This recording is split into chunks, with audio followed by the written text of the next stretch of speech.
All right, so welcome to another deep dive.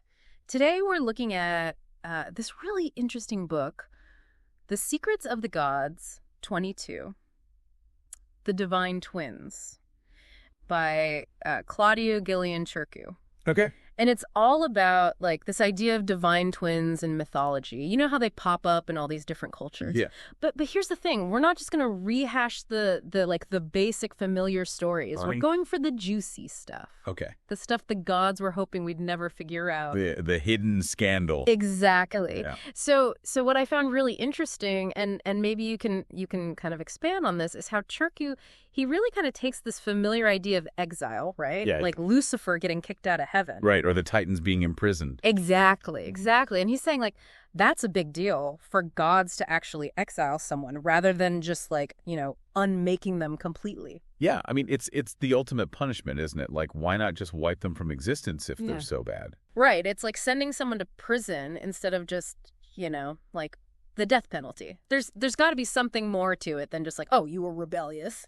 Exactly. And Churku, he digs into this by highlighting this link between exile and, like, sexual transgression. Specifically, a lot of the time, incest. Oh, okay. He brings up, like, the Sumerian god Enlil being banished for rape. Okay. The Japanese god Susanoo, he's banished for attempted rape of his sister. Oh, wow. And it's a pattern that, like, you see across cultures. And it makes you think, like, this wasn't just some, like, casual taboo. Yeah. There was a deeper fear at play here. Okay, so it's not just like, you were being naughty. There's something about this that really freaked out the gods. Right. What does he say about why it was such a big deal? Well, this is where it gets really interesting. So he brings in this Gnostic myth of Sophia. Okay. Who is this incredibly powerful being, an eon, basically like a divine emanation, like coming from the source of creation. Okay. And in this myth, Sophia is imprisoned in the material world, and her imprisonment becomes Earth itself. Whoa. Right. And her sin was desire, right? Specifically, a desire for knowledge and creation, something that she couldn't achieve on her own. So wait, Sophia, this like super powerful being, gets punished by being turned into Earth? It's a pretty intense punishment. That seems harsh, even for gods. Right. And it suggests that there's something inherently dangerous about this kind of desire, about seeking knowledge, about trying to create on this grand scale. And this is where Churka, he makes this bold claim. Okay. He argues that Sophia is the original exiled one, and that later myths split her into the divine twins. Okay, so to like weaken her. Weaken her power, yes. Okay, so we're talking about dividing this like cosmic force of knowledge and desire into two beings. Right. I mean, wouldn't that just create like two problems instead of one? That's a great question, and it's kind of the heart of what makes this divine twins myth so interesting. Oh, okay. So by splitting Sophia's essence into these two beings, ENKI and NINHURSAG, it kind of serves a dual purpose. Okay. To control her power and also to create this dynamic tension that drives a lot of the stories. Okay, so who are ENKI and NINHURSAG? So these are the big players. Okay. We're not talking about, some obscure deities here. Okay. These are archetypal figures that show up in a ton of myths and religions, just under different names. So ENKI and NINHURSAG, these are the Sumerian deities. They're like the prototype. They reappear as Isis and Osiris in Egypt, Adam and Eve in the Bible. Oh, wow. All sorts of variations across cultures. So we're talking about something that's more than just one story. This is like a pattern throughout human history. Exactly. It's like a blueprint for this fundamental duality that we see everywhere. Okay, so how exactly does Sophia get like divided between these two? Right. Who gets the brains and who gets the other stuff? Right. Yeah. So ENKI inherits Sophia's wisdom. Okay. Like her thirst for knowledge, her understanding of the cosmos. Okay. NINHURSAG, she embodies Sophia's desire, her connection to creation and sexuality. Okay. But it's not like a clean split. Right. They both have elements of both. Okay. Which makes their relationship so complex. Okay, that makes sense. It's not like, one has super strength and the other can fly. It's more nuanced than that. Exactly. But there's something I'm a little confused about with NINHURSAG. Okay. She's portrayed as a virgin goddess, but she's also like connected to sex and creation. Yeah. So how does that work? Well, that's a paradox. Okay. And it points right back to Sophia's original, predicament. Okay. So she yearned to create, but was unable to do it on her own. Okay. So NINHURSAG, inheriting that aspect, becomes this figure of unfulfilled potential. This virgin mother archetype who embodies both the power and the frustration of creation. Oh, that's interesting. So it's like she represents the potential for creation, but it's always being held back or controlled. Right. Like a warning. Exactly. Okay, but let's get to the good stuff. Okay, let's talk about the forbidden fruit. Yes, the forbidden fruit. So is Chukka going full on like conspiracy theory here, or is there some actual evidence behind his claims? He definitely pushes some boundaries. Okay. But he does have compelling arguments to support his interpretation. Right. For example, he argues that eating the fruit in the Garden of Eden story is actually a euphemism for sexual knowledge. Okay, I mean, what makes him think that? It's just an apple, right? Well, he points out that Adam and Eve only have children after they leave Eden. Oh, okay, that's true. Right. And he also highlights that the Hebrew word for no in the Bible is actually used for sexual relations in other parts of the text. Okay, so he's saying it's not just about, eating a piece of fruit, it's something more. Exactly. It's a metaphor. Okay, I see where he's coming from. But is he just like cherry-picking evidence here, or do the Sumerian texts actually back this up? Let's just say the Sumerian texts are a lot more explicit about ENKI and NINHURSAG's relationship. There's this passage about ENKI's, shall we say, enthusiasm. Okay. Wetting the ditches. You can interpret that however you like. Okay. But it definitely adds a layer of complexity to the whole forbidden fruit motif. Okay, so we're talking forbidden romance, ND ancient Sumerian erotica. This is definitely not your grandma's Sunday school lesson. Yeah. But what about Enlil's command to not touch the tree of knowledge? Is Shurka seriously suggesting that don't sleep with your sister was like the real divine decree? That's exactly what he's saying, and he takes it even further. He argues that the gods weren't just worried about some divine incest scandal.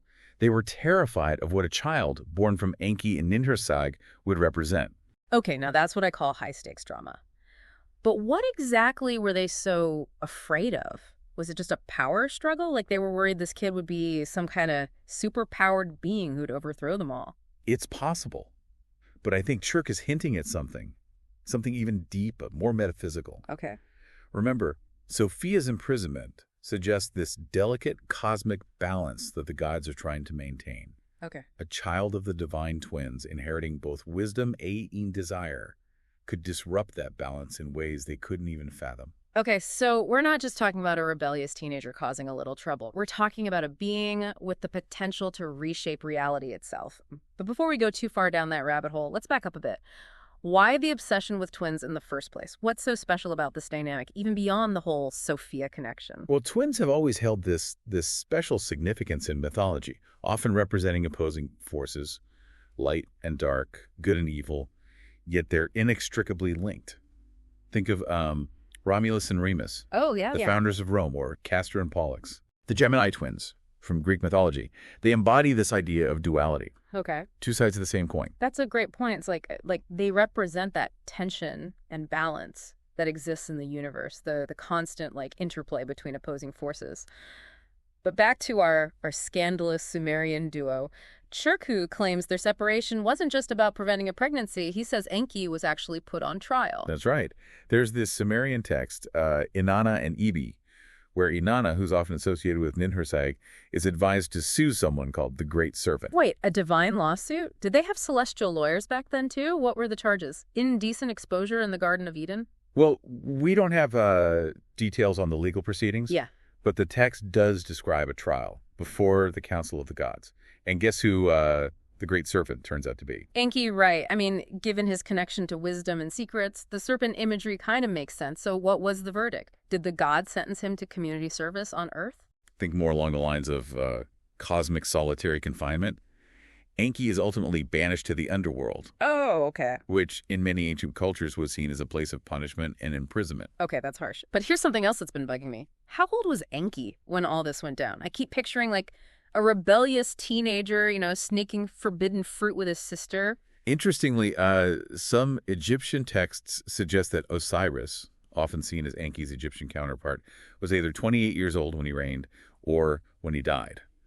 It's possible that this age is significant in some way. 28, that's hardly a rebellious teen, so we're dealing with a grown god who knew exactly what he was doing. Makes the whole forbidden romance even more intriguing. But how did NINHURSAG react to all this? Was she cool with her brother lover being sent to, like, cosmic jail? Not at all. There are these heartbreaking laments attributed to Inanna, where she mourns for her lost lover, Dumuzi, who's also connected to Enki. She even descends into the underworld to try and retrieve him. Wow, talk about a devoted sister.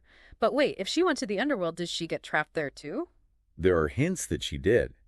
The text describes her having to give up her royal insignia at each of the 7 gates to the underworld, symbolizing a loss of her status and power. So she willingly gave up her earthly kingdom to be with her exiled brother. Now that's true love. But doesn't this kind of undermine the whole keeping them apart plan?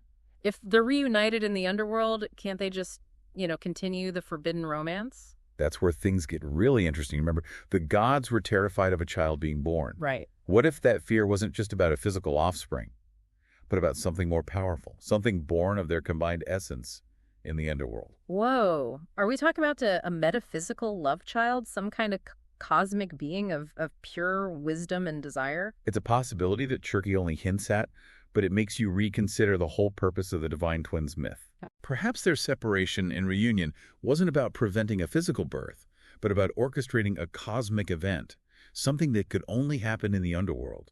Okay, now my mind is officially doing backflips. But hold on. Didn't Chirka also mention something about a specific location for Enki's exile? Yes. He links Enki to the city of Eridu, which Sumerian texts claim is the oldest city in the world. It's even mentioned in the Bible. Yeah. One of Adam's descendants is named Jared, which can be translated as the one from Eridu.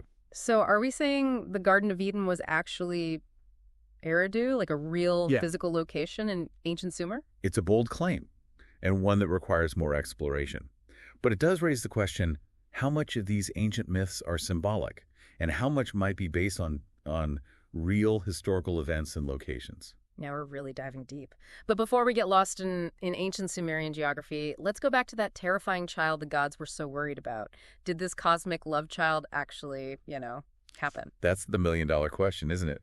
Triku leaves us hanging on that one, but he does drop some tantalizing hints. All right, spill the secrets. What kind of hints are we talking about?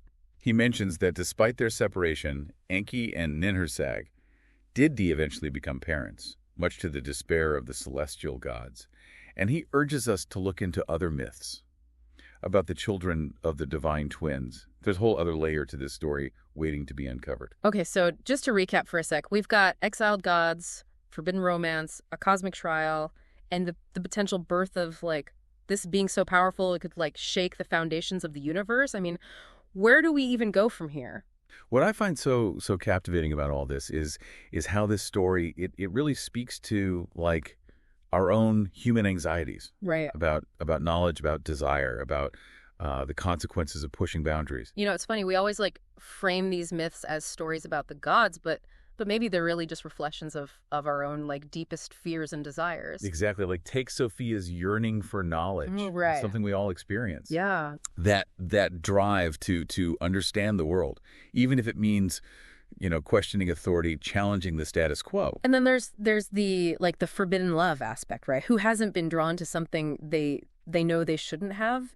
It's a universal human experience. And what makes this Divine Twins myth so compelling is that it takes these very human impulses and amplifies them to a cosmic scale. Yeah. We're not talking about sneaking a cookie from the jar. We're talking about defying the will of the gods. Yeah. And potentially altering the course of creation. It's like that feeling when you're a kid and you're told not to touch something and suddenly it's the only thing you can think about, right? Yeah. Except in this case, the something is a cosmic force that could unravel the fabric of reality. And that's where the real fear lies, isn't it? Not knowledge or desire themselves, but in the potential consequences of unchecked ambition. Right. Okay, but let's not forget about those Van Allen belts. Chirkin suggests they're not just a natural phenomenon, but a deliberate barrier put in place to track the exiled gods. Are we living in a cosmic prison? Yeah. guarded by forces we can't even comprehend. Right. It really adds a whole new